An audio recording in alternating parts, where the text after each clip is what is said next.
뉴스 시작하겠습니다. 최재원 기자가 나와 있습니다.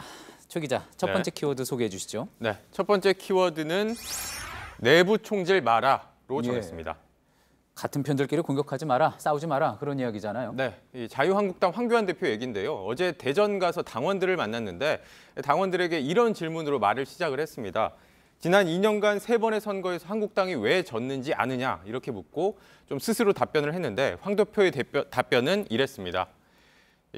분열해서 졌다. 이기려면 뭉쳐야 한다라는 겁니다. 예.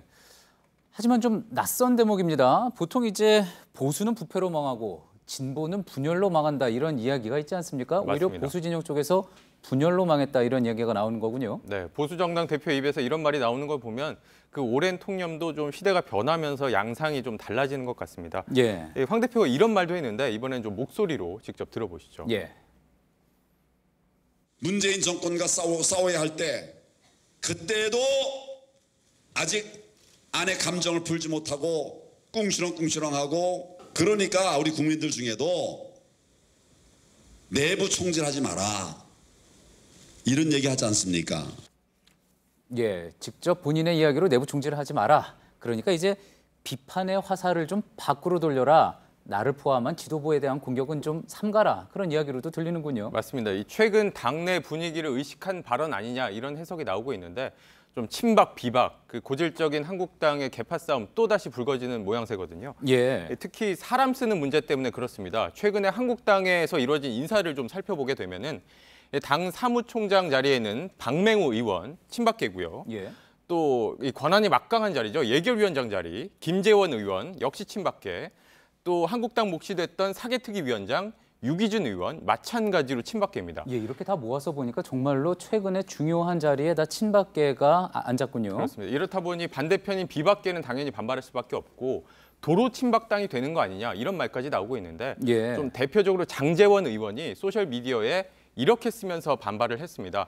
자유한국당이 과거로 회귀하고 있다. 2016년 새누리당으로 돌아가고 있다. 이렇게 예. 반발을 했고 또 여기에 박순자 의원 논란도 계속되고 있는데 좀 여전히 국토위원장 자리 안 내놓고 버티면서 나경원 원내대표 비롯한 지도부를 연인을 공격을 하고 있습니다. 예. 이제 국회의원 총선거 계속 가까워 오고 있지 않습니까? 그러니까 이제 황교안 대표 입장에서는 이런 내부 갈등이 발목을 잡을 수 있다. 이렇게 판단을 할 수도 있겠군요. 그렇습니다. 실제 지지율을 봐도 그렇습니다. 어제 한국갤럽의 조사 결과가 나왔는데 이 빨간 그래프가 자유한국당 그래프입니다.